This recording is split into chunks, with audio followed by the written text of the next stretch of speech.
Minha alma tem sede de Deus e deseja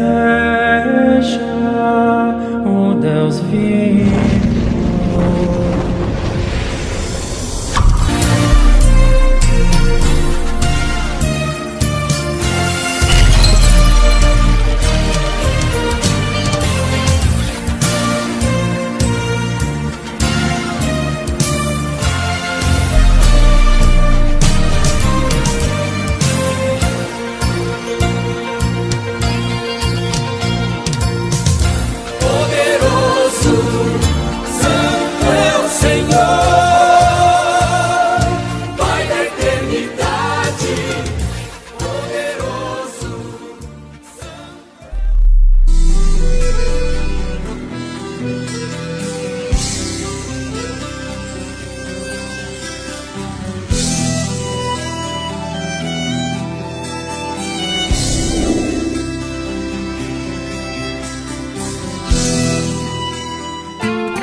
Estou aqui, Senhor, porque eu quero ouvir Tua voz, Senhor, Tua voz, Senhor.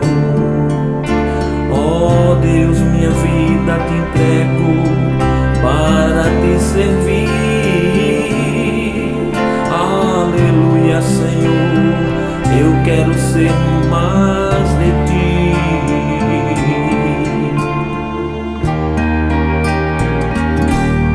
Estou aqui, Senhor, porque eu quero ouvir Tua voz, Senhor, Tua voz, Senhor, Tua voz, Senhor. Oh Deus, minha vida te entrego para te servir. Aleluia, Senhor, eu quero ser mais de Ti.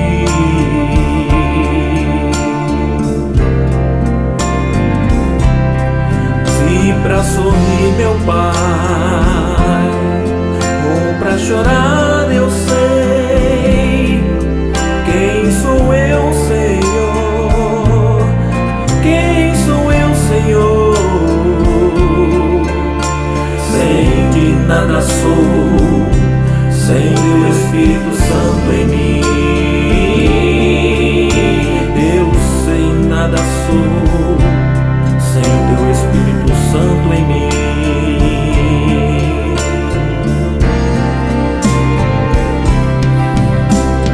Hoje aqui ponho no Teu altar. Hoje aqui eu quero me consagrar. Ó meu Senhor, reconheço que não sou eu assim. Toma o meu coração, quebranta-me. Quero dizer-te apenas, Senhor, eis-me aqui. Quero dizer-te apenas, Senhor, eis-me aqui.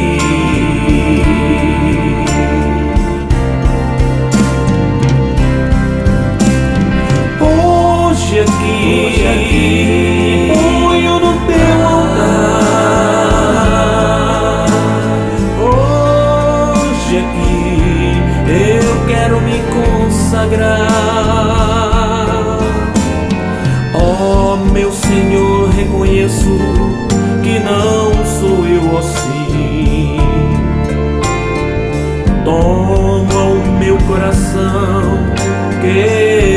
adianta-me. Quero dizer-te apenas, Senhor, eis-me aqui. Quero dizer-te apenas, Senhor, eis-me aqui, eis-me aqui. E neste mundo de trevas, usa-me, Senhor.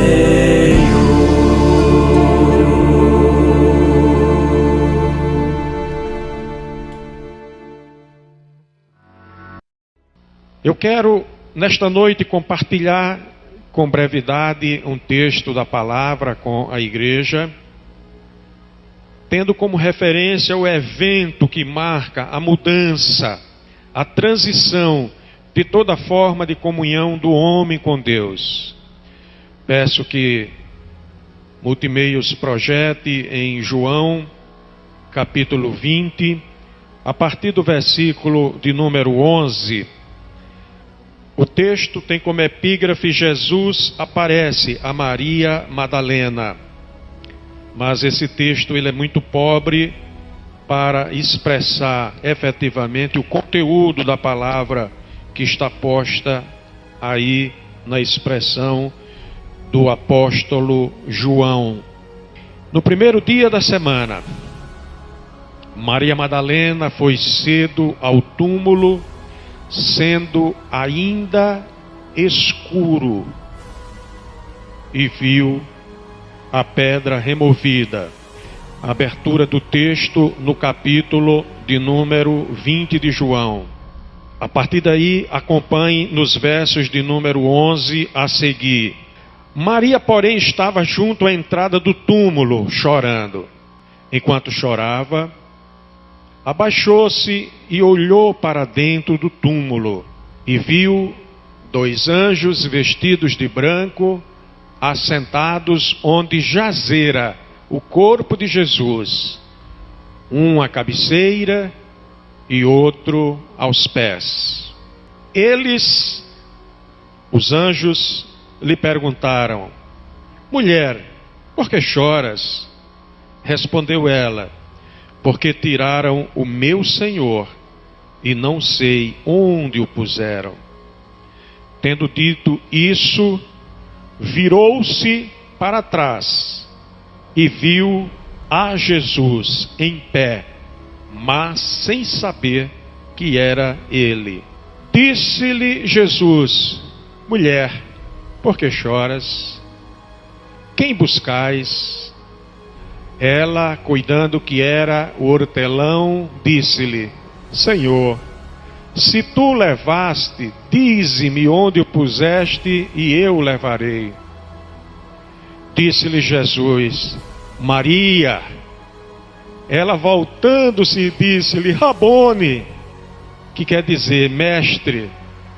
Disse-lhe Jesus: não me detenhas, porque ainda não subi para meu Pai, mas vai para meus irmãos e dize-lhes que eu subo para meu Pai e vosso Pai, meu Deus e vosso Deus. Maria Madalena foi e anunciou aos discípulos que vira o Senhor e que ele lhe dissera isso.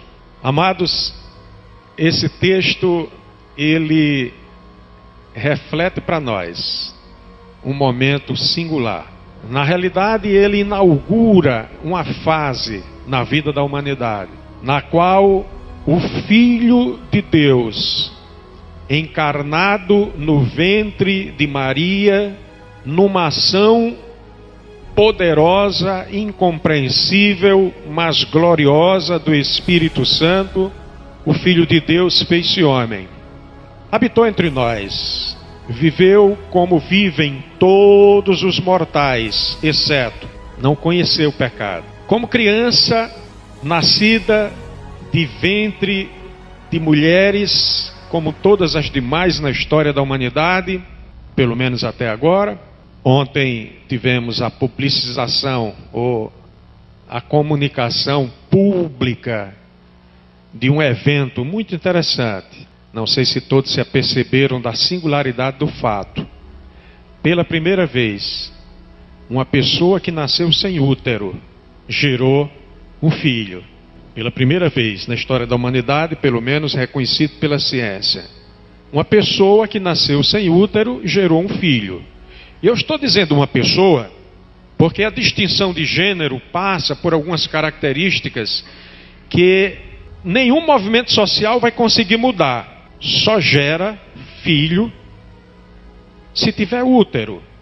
Porque o útero é incubadora, in vitro, em condições naturais. Mas uma mulher nasceu sem útero. E já em idade avançada, uma mulher que havia concluído o seu ciclo reprodutivo, permitiu que ele fosse tirado do útero e colocado naquela mulher que não tinha útero. E essa mulher, sendo inseminada, gerou um filho e esse filho nasceu. Por isso que eu disse, os filhos nascidos de úteros de mulheres como até agora. Porque de repente alguém vai querer fazer a experiência de colocar o útero no homem. Aguardem para ver.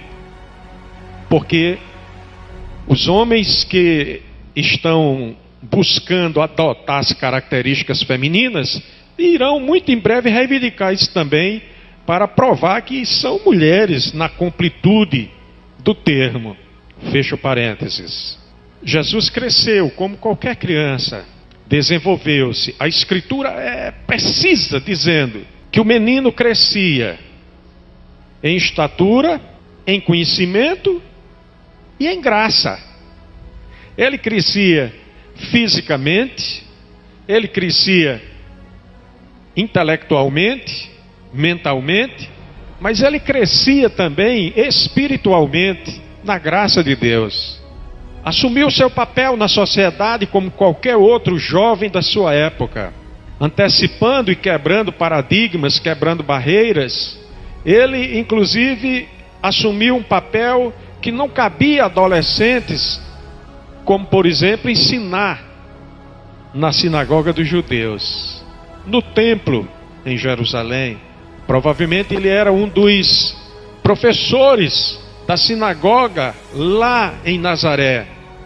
Eu afirmo isso com base na literatura paralela, porque a Escritura não diz isso textualmente, mas diz que ele ensinou no templo em Jerusalém, no meio dos doutores.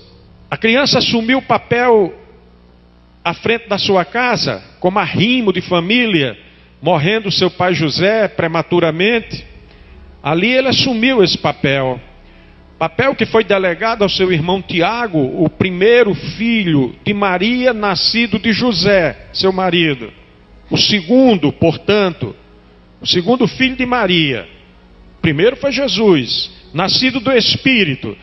O segundo foi Tiago, nascido de José.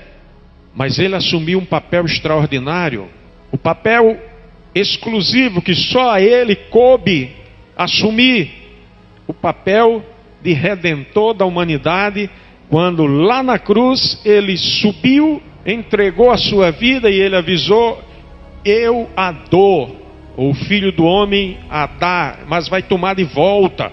Entregou a sua vida e fechou o ciclo da lei de Moisés, porque se o homem que pecar morrerá, a humanidade pecadora tinha que morrer. E ele ali, no lugar de toda a humanidade, entregou a sua vida e morreu por amor de nós. Fechou o ciclo, cumpriu a lei. Mas agora ele precisava inaugurar uma nova fase. Até então, não existente, apesar de profetizada. E esse texto que nós lemos hoje à noite revela para nós o início desse processo. Todo início de processo, ele é atípico, ele gera angústia, preocupação. Qualquer coisa que você for fazer, qualquer coisa que nós formos fazer, no início a gente fica angustiado, a gente fica preocupado, quer desistir, chora. É natural no começo de qualquer coisa. E nós vamos encontrar uma mulher chamada Maria Madalena chorando. Aquela mulher havia sido perdoada e ricamente abençoada pelo Senhor, que através da sua ação fez com que ela nascesse de novo, na expressão bíblica do termo novo nascimento, libertando-se da opressão demoníaca, libertando-se do pecado, e agora ela está na porta do túmulo de Jesus. Eu não sei quantas vezes vocês que estão aqui, amados, ou os que estão nos acompanhando à distância, já choraram na cabeceira de um túmulo. Alguns simplesmente por saudade, pelo sentimento da perda, pela emoção. Outros pela consciência de que estão desamparados, que aquela pessoa que foi não está mais para socorrê-la no momento da necessidade. Outros porque amavam a pessoa que morreu e agora estão chorosas porque não tem mais o objeto do seu amor ao seu lado. Maria tinha todas essas razões para chorar. E ela, chorando, diz a palavra, que o seu olhar procurava dentro do túmulo alguma coisa. E isso que ela procurava nada mais era do que o corpo do amado Jesus Cristo. Daquele que a redimira do pecado e que estava agora, segundo ela supunha, em um túmulo, morto. Ela não mais poderia acompanhá-lo, porque ela passou a acompanhar Jesus depois que por ele foi liberto e chamado para uma nova vida. E agora ela não podia mais acompanhá-lo, porque ele não mais estava entre os viventes. E o olhar de Maria, mesmo com as lágrimas toldando a sua visão, ela procurava através das lágrimas, através do véu que corria dos seus olhos em forma de lágrimas, de água, ela procurava ver lá dentro do túmulo se porventura o objeto do seu amor, o objeto da sua esperança, a pessoa a quem ela passou a ter um amor tão grande como tinha Pedro, como tinha os demais discípulos, porque ela tornou-se uma discípula do Senhor, e ela olhava para dentro do túmulo e não conseguia ver. Mas às vezes, irmãos, nós procuramos alguma coisa com o olhar e de repente vemos algo até maior do que aquilo que nós estamos procurando ver. E ela, abaixando-se, e a expressão abaixar-se aqui nós precisamos entender, para os que não são familiarizados, o túmulo do judeu naquela época era totalmente diferente da concepção que nós temos do túmulo de hoje. Para ela olhar para dentro de um túmulo, ela tinha que se abaixar mesmo, porque a porta da entrada do túmulo era baixinha. Uma pessoa de pé não conseguia ver lá dentro.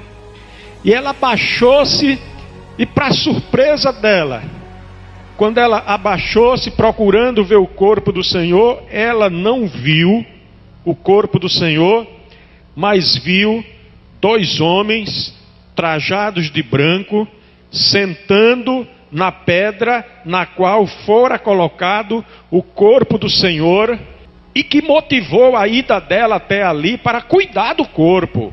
O objetivo dela ir ali foi preparar o corpo para o sepultamento, porque Jesus efetivamente ainda não estava sepultado. Ele fora colocado dentro do sepulcro, sobre uma pedra, mas ele iria ser colocado em uma outra cavidade e fechada aquela cavidade, e aí sim era o sepultamento definitivo. Ela foi para preparar o corpo do Senhor, mas ela não viu o corpo do Senhor. Mas ela viu algo extraordinário. Extraordinário pela própria concepção judaica, que duas pessoas purificadas, o branco simboliza santidade, separação, purificação. Essas pessoas não poderiam ter estado naquele final de semana, de uma sexta para um sábado, dentro de um túmulo. Mas eles estavam lá, e olhando ela, vendo aqueles seres, ela percebeu também que duas peças mortuárias, um menorzinho que era o lenço que cobria o rosto do Senhor, e um maiorzinho que era o lençol que cobria o seu corpo estavam dobrados, colocados sobre a pedra. A palavra diz, uma cabeceira, o sudário. Na realidade o sudário, tem muita gente chamando por aí, o sudário, o lençol grande. Mas o sudário, de fato, era o lençol pequeno, o lenço do rosto. Um colocado na cabeceira, que é o que estava sobre o seu rosto. O outro dobrado e colocado nos pés, e ali no meio, aqueles seres. E eles fizeram uma pergunta: mulher, por que choras? Já lemos o texto, e vocês percebem, amados, que a mesma pergunta Jesus voltou a fazer àquela mulher mais adiante. A mesma pergunta. Mas a resposta que ela recebeu teve um efeito diferente nas duas situações. Mulher, por que choras? Ela respondeu: porque tiraram o meu Senhor e não sei onde o puseram. O trabalho que eu vim fazer aqui não vou poder fazer. Ele não está mais aqui para que eu possa preparar o seu corpo para o sepultamento. Não está aqui mais o meu Senhor, a quem eu amava. Não está aqui meu Senhor, em cuja pessoa estava a minha esperança. Não está aqui mais o meu Senhor, que eu amo tanto. Não está aqui mais o meu Senhor. Foram vocês que levaram? Por favor, se foi, digam, onde é que vocês colocaram? A visão dela ainda era uma visão focada nos preparativos e na existência terrena. Mas, ao dizer isto, ao fazer essa pergunta, chorosa ainda, ela percebeu que alguém chegava na sua retaguarda. E a palavra diz que ela virou-se. E alguém diz, a Bíblia é cheia de coisa que não precisa, virou-se para trás. Eu posso perfeitamente virar para a esquerda, virar para a direita, eu posso virar para onde eu quiser. Ela ouviu alguém chegando na retaguarda e virou-se para trás. E viu um terceiro homem, que da mesma forma que ela não conseguiu identificar aqueles 12 que estavam dentro do túmulo, ela não conseguiu identificar o que estava fora do túmulo. E ela fez a mesma pergunta, porque ela não soube ou não sabia quem era. Da mesma forma que os anjos haviam perguntado, o terceiro homem que chegou ali perguntou, mulher, por que choras? E acrescentou, a quem procuras? E ela entrou com o mesmo questionamento, Senhor. E aí Jesus identificou-se para ela. Jesus chamou pelo nome dela, como Jesus tem chamado pelo nome de alguns dos que estão aqui. E quando o Senhor chama pelo nosso nome, nós conhecemos a voz dele. Porque o pastor conhece as suas ovelhas, e as suas ovelhas conhecem a sua voz. E quando Jesus chamou pelo nome, Maria, ela reconheceu naquela entonação a mesma entonação que tantas vezes elas tinham ouvido, às vezes advertindo-a das suas faltas, dos seus erros. Quando ele falou Maria, ô irmão, mudou alguma coisa no coração daquela mulher, na mente daquela mulher. Os seus olhos passaram agora a ter um brilho diferente, porque ela reconheceu e ela bradou, Rabone, meu mestre. Escute, a vontade de Maria naquele momento era dar um abraço bem apertado de Jesus, aconchegá-lo em seus braços. A tradução brasileira, quando trata desse versículo, que aí está colocado assim, não me detenhas, a tradução brasileira precisamente diz assim, não me toques. Ora, nós estamos aqui começando a viver a realidade de um Jesus ressuscitado. Um Jesus ressuscitado que se fazia presente ao lado de caminhantes das estradas, que caminhava com eles até a viração do dia, que se assentava com eles e comia, que falava e o coração deles ardia. Um Jesus ressuscitado que, entrando em um ambiente fechado, chamou um dos seus discípulos e estendeu a mão e disse, toca aqui na minha mão, Tomé. Mas agora a gente encontra um Jesus ressuscitado, mas com uma preocupação que ele demonstra aí: não me toques. Por que será que Jesus não permitiu ser tocado pela mulher naquele momento? Uma das coisas mais extraordinárias que vai acontecer na sua vida, na minha vida, na nossa vida,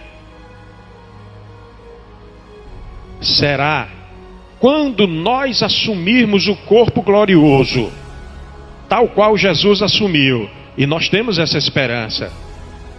Ou assumiremos esse corpo depois de termos morrido, sepultado, e nosso corpo até desfeito na sua estrutura molecular, voltando a ser os mesmos elementos da natureza que originalmente foi a matéria-prima que fez o homem, lá na paz que a irmã Vilma evocou aqui no seu cântico, no sopro de Deus, na realidade mais precisamente na respiração de Deus sobre o corpo que havia tomado forma do homem, não o ruach do sopro do Espírito Santo lá no Pentecostes, porque são dois momentos diferentes e duas manifestações diferentes de Deus sobre o homem, um lhe dando o espírito de vida e o outro lhe dando o espírito vivificante. Aleluia. No primeiro, nós adquirimos a vida própria, a essência de Deus. No segundo, nós adquirimos a propriedade de gerar vida em outras pessoas. Aleluia. Mas deixemos de lado aí o Nepash e o Ruach e voltemos aqui, porque Jesus não se permitiu o toque de Maria. Ele ainda não estava pronto para ser tocado. E ele disse: não me toques, segundo a tradução brasileira, porque ainda me falta ter um contato com meu Pai. E eu quero concluir essa breve reflexão nesta noite, dizendo para vocês que agora nós encontramos um versículo em que a marca da redenção da mulher, enquanto gênero da obra criada, está configurada. A mulher que traz a marca até hoje, ainda está na memória de muita gente, foi a mulher que sucumbiu na relação com o diabo, Satanás, a antiga serpente, e desobedecendo, levou o pecado a toda a humanidade, porque induziu, entre aspas, o seu companheiro, marido, aquele que a completava, induziu para que ele pecasse. A mulher traz essa mácula histórica, mas aqui a gente encontra outra coisa. Encontra o Jesus que venceu o pecado. A alma que pecar, essa morrerá. Venceu o pecado, substituindo toda a humanidade. Venceu a morte. A alma que pecar, essa morrerá. Mas em Deus, a alma que morrer ressuscita. Maria, sou eu, Maria, teu mestre. Eu estou aqui. Eu venci o pecado. Eu venci a morte. Eu ressuscitei. E da mesma forma que tu foste para a presença do teu companheiro Adão, levar a marca do pecado, vai agora para os meus discípulos e leva a mensagem da ressurreição e da vida. Aleluia. Para aqueles que torcem o rosto ao ver mulher ensinando na igreja, Maria Madalena foi ensinar para os discípulos de Jesus o caminho da ressurreição. Aleluia. Ela foi a primeira pessoa a comunicar, foi a porta-voz, foi a anunciadora, e ela trouxe esse novo ensino, essa nova consciência. E Maria Madalena foi, e Maria Madalena anunciou aos discípulos que vira o Senhor e ensinou o que ele havia dito, transmitiu o que ele havia transmitido. Ressurreição, redenção, ressurreição do Mestre, redenção da mulher, redenção do gênero humano, abertura de um canal extraordinário, até hoje incompreensível, para o homem e para a ciência. Nós não estamos falando de ressuscitação de Lázaro, da filha de Jairo e de outros que foram ressuscitados pelo Senhor. Nós estamos falando de ressurreição. Ressuscitação é o retorno da morte para que depois se venha a morrer de novo. Jairo regressou da morte, mas voltou a morrer. A filha de Jairo voltou da morte, mas voltou a morrer. Pastor, como é que o senhor sabe que voltaram a morrer? Porque não estão vivos. Não estão vivos. Mas Jesus não. Aleluia.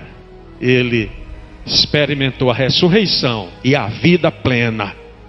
E é no fundamento da ressurreição que nós celebramos a mesa do Senhor, anunciando a sua morte e a sua ressurreição, até que Ele venha. Amém? Oh, glória a Deus. Irmãos, sem ressurreição não existe cristianismo. Sem ressurreição não existe salvação. Sem ressurreição a nossa fé é vã. Foi Paulo que ensinou isso. Se Cristo não ressuscitou dos mortos, logo é vã a minha pregação e é vã também a nossa fé. Cristo ressuscitou, por isso nós pregamos. Cristo ressuscitou, por isso nós cremos. Cristo ressuscitou, por isso nós esperamos a sua vinda. E a esperança da vinda do Senhor é o que nos alimenta nos dias atuais. Que o Senhor possa confirmar essa palavra ao nosso coração. E fica para as amadas irmãs esta mensagem de renovo, porque a igreja precisa do serviço das mulheres, como o Senhor precisou de Maria Madalena para ser a porta-voz da anunciação de uma nova fase da história da humanidade. Se em Adão a mulher foi a condutora para o pecado, mas em Jesus Cristo ressuscitado, Madalena foi a anunciadora de um novo ciclo de vida em Jesus Cristo. Vida para vida e vida eterna. Glorificado seja o nome do Senhor. De modo, amados, que nós vamos celebrar a mesa do Senhor neste momento, convictos de que estamos fazendo isto na compreensão perfeita de que foi Jesus que nos ensinou a fazermos assim. Amém?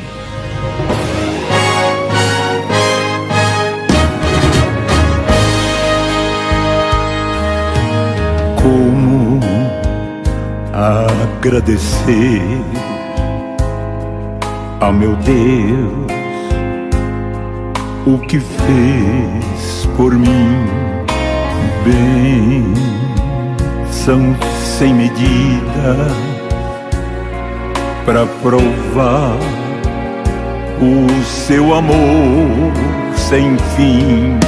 Nem anjos podem expressar a minha eterna gratidão. Tudo que sou e o que vier a ser aqui, eu agradeço a ti. A Deus toda glória, a Deus toda glória, a Deus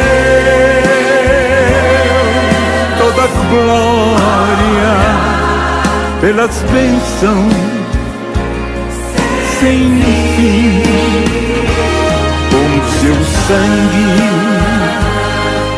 salvou-me, seu poder transformou-me. A Deus toda glória pelas bênçãos sem fim. Quero viver pra ti, tua vontade cumprir.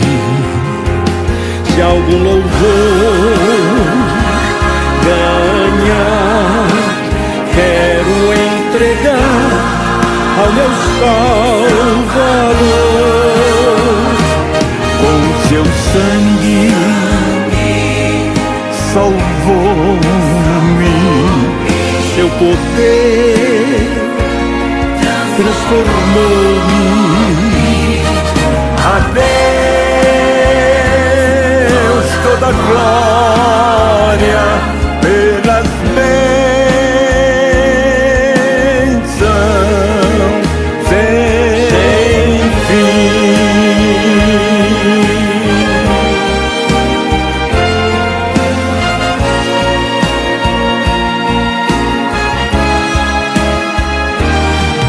A Deus toda glória pelas bênçãos sem fim.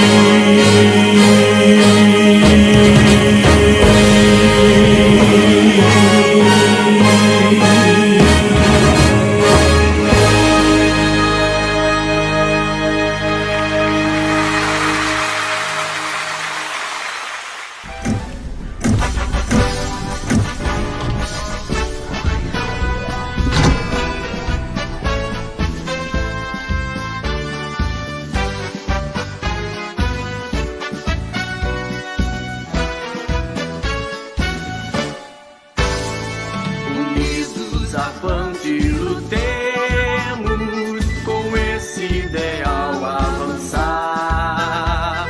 Coragem, ó plenos da graça, em nossa Assembleia brilhar.